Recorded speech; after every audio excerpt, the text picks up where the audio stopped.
अस्सलामुअलैकुम। तो ये हमारे पास रिडक्शन फॉर्मूलाज की जो वीडियो है उसका पार्ट 2 है। ठीक है, हमने पिछली वीडियो के अंदर साइन एन एक्स की जो डेरिवेशन है वो भी कर ली थी। इसके अलावा हमने उसका एक क्वेश्चन भी करके चेक कर लिया था और सारे फॉर्मूलाज जो हैं वो देख लिए थे कि किस किस तरीके के हमारे पास फॉर्मूलाज होते हैं। ठीक है, उसमें हमारे पास जो दूसरा फॉर्मूला था वो कॉस का था। ठीक है, और उसका भी हमारे पास ड्राइव करने को आ जाता है। तो ये हमारे पास उसकी डेरिवेशन है। अगर आप लोगों ने साइन एक्स वाली डेरिवेशन देखी है तो इसको करना कोई मुश्किल बात नहीं है। सेम टू सेम वही चीज़ है, बस थोड़ा सा डिफरेंट है। आपने एक ही चीज़ ध्यान में रखनी है, यहाँ पर भी वैसे ही सबसे पहले आपने यहाँ पे ब्रेक करना है, उसके बाद बाय पार्ट्स अप्लाई करना है। ठीक है, ये दो चीज़ें अगर आप सही से कर लेते हैं तो ये क्वेश्चन भी सॉल्व हो जाएगा। ठीक है, अब ब्रेक कैसे करना है, मैं यहाँ पे देख रही हूँ, यहाँ पे है मेरे पास n।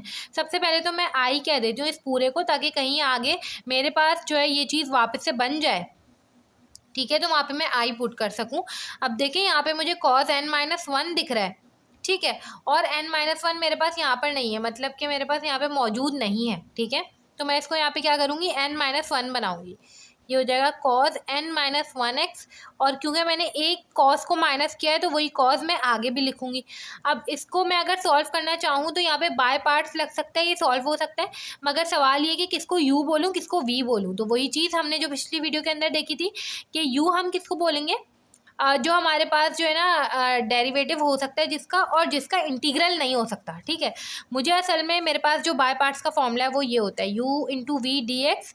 ठीक है, यहाँ पे हो जाएगा u V D X minus D U over D X, और यहाँ पे हो जाएगा वी डी एक्स, और यहाँ पे हो जाएगा आगे डी एक्स। ठीक है, ये हमारे पास बाय पार्ट्स का फॉर्मूला होता है। तो वी डी एक्स मतलब वी आप कोई भी वो टर्म लेंगे जिसका इंटीग्रल हो सकता है। अगर मैं यहाँ पे cos n-1 को v ले लेती हूँ तो बताएं मैं cos n-1 मैं इसको इंटीग्रेट कैसे करूँगी। ठीक है, नहीं मतलब मुश्किल हो जाएगी। अगर हम पावर रूल लगाते हैं तो इसकी बेस का बाहर डेरिवेटिव होना चाहिए था, नहीं है, जो कि cos x का डेरिवेटिव मौजूद नहीं है। ठीक है, तो हम यहाँ पे क्या करेंगे, सिंपल अगर मैं cos x को v ले लेती हूँ, cos x का इंटीग्रल तो होता है मेरे पास। ठीक है, ये हमारे पास किसके बराबर होता है, साइन एक्स के बराबर होता है। तो सिंपल हम लोग यहाँ पे ये काम कर सकते हैं। तो मैं इसको जो है u बोलूँगी, इसको v बोलूँगी। अब यहाँ पे u की हमें क्या नीड है, D U over D x है। तो मैं यहाँ पे सबसे पहले u cos n-1x को बोल रहे हैं हम लोग। ठीक है, और मैं आपको यहाँ पे इसका डिफ्रेंशिएट भी जो है वो निकाल लूँगी। तो ये हमारे पास हो जाएगा n-1 तो पीछे आ जाएगा, पावर पीछे आ गई, cos n-1 इसमें से भी एक जो 1 है वो माइनस हो जाएगा, और आगे बेस का वापस से डेरिवेटिव होगा। cos x का डेरिवेटिव हमारे पास होता है माइनस का साइन x। ठीक है, यहाँ पर हो जाएगा n-1 cos n-2, -1 -1 -2 हो गया, और यहाँ पे हो गया माइनस का साइन एक्स। अब जहाँ पर भी मुझे डी ओवर डी एक्स दिखेगा वहाँ पे मैं ये टर्म पुट करूँगी, और यहाँ पे है इंटीग्रल वी डी एक्स। अब मेरे पास v किसके बराबर है, v है मेरे पास cos x के बराबर, और इंटीग्रल cos x मतलब v डी एक्स मेरे पास किसके बराबर हो जाएगा, cos x जो है वो हमारे पास साइन x के बराबर होता है। ठीक है, तो सिंपल जहाँ पर भी हमें इंटीग्रल वी डी एक्स दिखेगा तो हम साइन x पुट करेंगे। अब यहाँ पर सिंपल में आई बराबर है मेरे पास इस पूरी चीज़ की, इसको मैं सॉल्व करूँगी, ये बाय पार्ट्स खोलूँगी। सबसे पहले मेरे पास u लिखा हुआ है तो लिख देती हूँ cos n-1x। ठीक है, उसके बाद वी डी एक्स लिखा हुआ है, मतलब वी डी एक्स की जगह हम साइन एक्स लिखेंगे, हमने ये बात देखी। ठीक है, माइनस यहाँ पे हो जाएगा D U over D x, D U over D x की जगह मैं ये पूरी चीज़ लिख दूँगी, जिसमें मेरे पास है n-1 cos n-2x, और यहाँ पे हो जाएगा माइनस का साइन एक्स। ठीक है, आपने माइनस कोई मिस नहीं करना। अब देखिए यहाँ पे आगे हमारे पास इंटीग्रल वी डी एक्स है, जो कि हमारे पास क्या है, साइन एक्स है। ठीक है, और आगे डी एक्स। ठीक है, अब देखें यहाँ पे आई आ जाएगा, यहाँ पे मैं क्या करूँगी, साइन एक्स जो वो पहले लिख देती हूँ, cos n-1x जो है वो मैंने बाद में लिख दिया। अब अगर मैं गौर से देखूँ तो मेरे पास ये पहली टर्म तकरीबन बन चुकी है, बस n नहीं है नीचे। ठीक है, यहाँ पे अगर देखूँ तो माइनस साइन जो है वो बाहर निकाल लूँगी। क्यों बाहर निकाल रही हूँ, क्योंकि यहाँ पे मुझे प्लस की साइन दिख रही है। ठीक है, तो प्लस की साइन आएगी यहाँ पे ज़रूर, और n-1 भी मैंने बाहर निकाल लिया, यहाँ पे भी n-1 मुझे इंटीग्रल के बाहर ही दिख रहा है। ठीक है, वैसे भी अगर हम देखें तो कांस्टेंट टर्म्स को हम बाहर निकाल लेते हैं। यहाँ पे n जो है इसमें x तो इन्वॉल्व नहीं है ना, मतलब जो हम इंटीग्रेट करें वो x के लिहाज से करें, तो यहाँ पे x मौजूद नहीं है, तो मैं इसको वैसे भी एज अ कांस्टेंट बाहर निकाल सकती हूँ। अब इंटीग्रल जो है उसके अंदर क्या रह जाएगा, cos n-2x, और यहाँ पे sin x और sin x, माइनस पहली बाहर निकाल चुकी हूँ, ये मेरे पास बराबर हो जाएगा sin स्क्वायर x, और यहाँ पे आगे dx जो है वो एज इट इज है। अब देखें यहाँ पर ना cos n-2x sin square x, अगर मैं देखूँ तो यहाँ पे मुझे sin स्क्वायर x तो दिख नहीं रहा। दूसरे वाले इंटीग्रल में। तो मतलब मुझे इसको कुछ ना कुछ करके रिप्लेस करना है। मेरे पास ट्रिग्नोमेट्रिक में एक आइडेंटिटी होती है sine square x plus cos square x जो है वो 1 के बराबर होता है। ठीक है, मुझे इसमें से साइन स्क्वायर एक्स की वैल्यू निकालनी है। तो साइन स्क्वायर एक्स हमारे पास बराबर हो जाएगा 1 माइनस का कॉज स्क्वायर एक्स के। ठीक है, तो यहाँ पे सिंपल हम ये पुट कर देंगे, आई बराबर हो जाएगा साइन एक्स और यहाँ पे हो जाएगा कॉज n माइनस 1x। ठीक है, प्लस का n माइनस 1 यहाँ पे हो जाएगा integral cos n minus 2x और साइन स्क्वायर एक्स की जगह 1 माइनस का कॉज स्क्वायर एक्स और आगे dx जो है वो एज इट इज आएगा। ठीक है, अब देखिए यहाँ पे क्या होगा, साइन एक्स ये हो जाएगा कॉज n माइनस 1x, यहाँ पे हो जाएगा प्लस का n माइनस 1। अब अगर यहाँ पे देखूँ तो ब्रैकेट को आपस में मल्टीप्लाई करेंगे, n माइनस 2x 1 से मल्टीप्लाई हुआ वही चीज़ आई cos n minus 2x, minus की साइन आई, ये दोनों आपस में मल्टीप्लाई होंगे, इनका -2 इनका +2 पावर्स प्लस होंगी। ठीक है, तो यहाँ पे सिर्फ nx रह जाएगा cos nx। ठीक है, dx। अब देखें अगर मैं गौर से देखूँ ना cos nx, यहाँ पे अगर इंटीग्रल भी होता ना तो मैं क्या कह सकती थी, उसको आई के बराबर कह सकती थी। तो मैं यहाँ पे सिंपल क्या करूँगी कि इंटीग्रल जो है मैं दोनों के साथ लगाऊंगी, और दोनों के साथ मैं कैसे लगा सकती हूँ, जब n माइनस 1 को मैं दोनों से मल्टीप्लाई करा दूँ। ठीक है, यहाँ पे हो जाएगा sign x cos n minus 1x plus का n माइनस 1। ठीक है, सबसे पहले मैंने इसके साथ लिखा cause n minus 2x dx। ठीक है, माइनस की साइन लगाई, n माइनस 1 इससे भी मल्टीप्लाई कराया और ये हो जाएगा इंटीग्रल कॉस nx dx। ये पूरी चीज़ हमारे पास आई के बराबर है, तो यहाँ पे मैं क्या लिख दूंगी, आई लिख दूंगी। ठीक है, I equals to sine x cos n minus 1x, यहाँ पे हो जाएगा प्लस का n माइनस 1, यहाँ पे हो जाएगा cos n minus 2x dx और माइनस का n माइनस 1 और यहाँ पे हो जाएगा i।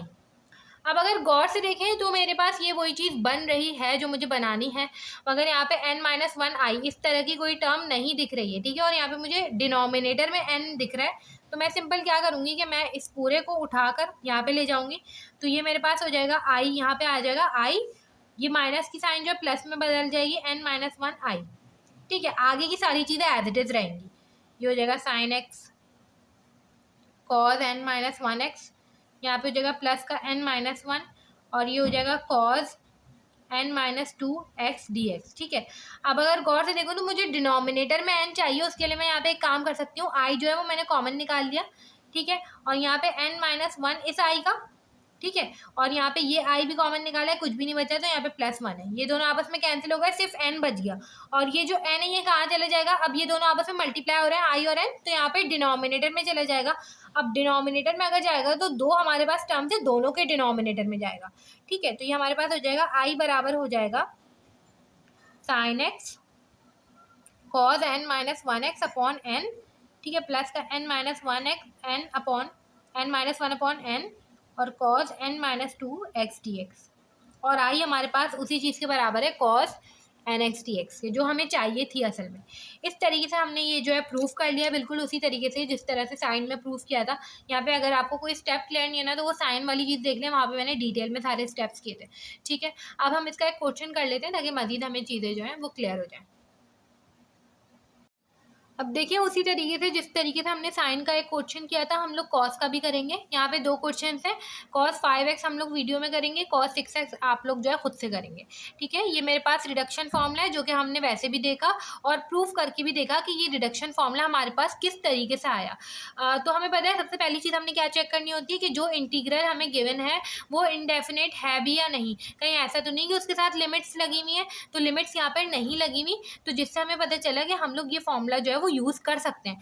अब मुझे यहाँ पे सिंपल क्या करना है, cos 5x dx जो है वो कैलकुलेट करना है। n की जगह जो है वो 5 आया है, तो n मेरे पास जो है वो 5 के बराबर है। ठीक है, अब सिंपल इस फॉर्मूला को हम यूज़ करेंगे, sign x cos n minus 1, n minus 1 का मतलब 5 माइनस 1 जो कि होता है 4x। ठीक है, अपॉन n मेरे पास 5 है, प्लस का n माइनस 1 मतलब 5 माइनस 1 जो है वो 4 के बराबर है, और यहाँ पे n की जगह 5 आ जाएगा। और यहाँ पे अगर हम गौर से देखें तो ये हमारे पास हो जाएगा cos n माइनस 2 मतलब 5 माइनस 2 जो कि बराबर हो जाएगा 3x dx। अब देखें ये टर्म आ गई हमारे पास। अब हमें सिंपल यहाँ पे क्या करना है कि जो cos 3x dx है इसका भी हम रिडक्शन फॉर्मूला खोलेंगे। ठीक है, तो मैं यहाँ पे cos 3x dx का अलग से रिडक्शन फॉर्मूला करती हूँ, क्योंकि फिर मैं जो आंसर आता है उसको डायरेक्ट यहाँ पे एज अ ब्रैकेट जो है वो पुट कर दूंगी। ठीक है, अब हम इसका रिडक्शन फॉर्मूला खोलेंगे तो वापस से अब हमारे पास n जो है वो 3 है। ठीक है, ये हो जाएगा sine x cos n minus 1x, मतलब कि ये मेरे पास हो जाएगा 3 माइनस 1 जो कि मेरे पास हो जाएगा 2x अपॉन n, 3 है हमारे पास, प्लस का n माइनस 1 मतलब 3 माइनस 1 जो कि होता है 2, और ये हो जाएगा 3। यहाँ पे हो जाएगा cos n माइनस 2 मतलब कि cos 3 माइनस 2 जो कि सिर्फ होगा cos x dx, ठीक है। cos x का इंटीग्रेशन हमें पता होनी चाहिए, cos x की इंटीग्रेशन होती है हमारे पास sin x, ठीक है।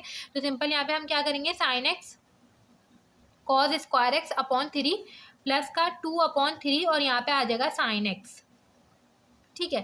सिंपल। अब हमने क्या करना है कि अब हमने ये जो पूरी चीज़ है ये हमने यहाँ पर पुट कर देनी है, ठीक है। तो यहाँ पे हम पुट कर देते हैं कॉस 5x हम असल में निकालना चाह रहे थे।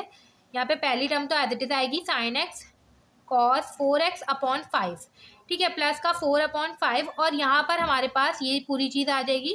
तो ये हो जाएगा sine x cos square x upon 3 plus का 2 अपॉन 3 और ये हो जाएगा साइन एक्स, ठीक है। अब देखिए सिंपल, हमने रिडक्शन फॉर्मूला हमेशा याद रखें, वहाँ पर सॉल्व नहीं करें, ये पूरी चीज़ वहीं पे नहीं हो ऐसा ये जो है आपने पूरा यहीं पे खोलना शुरू कर दिया, इससे आपको एक कन्फ्यूजन हो सकती है। क्या पता आप 4/5 ना सिर्फ पहली टर्म के साथ लिख दें, मगर वो दोनों टर्म्स के साथ आता है, जिससे आंसर जो है वो गलत हो जाएगा आपका, क्योंकि जब बहुत ज़्यादा हायर पावर्स गिवन हो तो फिर ये मसला हो सकता है, ठीक है। तो आपने सिंपल क्या करना है, इस तरीके से करना है। अब ये पुट कर दिया मैंने, ठीक है, cos 4x अपॉन 5, अब ये दोनों टर्म से मल्टीप्लाई हो जाएगा, 4/5 3 था हमारे पास, कितना होता है 15, ये हो जाएगा sine x cos square x, ठीक है, प्लस का 4 2 है, यहाँ पे कितना हो जाएगा 8 और यहाँ पे 5 3 15 और यहाँ पे हो जाएगा साइन एक्स और आगे प्लस सी भी आएगा। क्यों? क्योंकि ये हम लोग इंडेफिनेट इंटीग्रल सॉल्व करें, मतलब यहाँ पे हमारे पास लिमिट सही लगी हुई और जब भी लिमिट सही होती है तो यहाँ पे प्लस सी भी आता है। ये हमारे पास इसका फाइनल जो है आंसर आ गया। अब देखिए इस तरीके से करके हमने अपना जो क्वेश्चन है वो सॉल्व कर लिया है। अब ये cos 6x है, ये आप लोग खुद से कर सकते हैं और नेक्स्ट वीडियो जो है वो इसकी लास्ट वीडियो होगी रिडक्शन फॉर्मूलाज की, जिसमें हम 10 और जो बाकी के होंगे वो देख लेंगे। 10 तक हम इसका लास्ट देखेंगे, उसके बाद के जो है आप लोग फॉर्मूलाज प्रूफ जो है वो खुद से कर सकते हैं, ठीक है, क्योंकि बिल्कुल इसी तरीके से सॉल्व हो रही होंगी चीज़ें।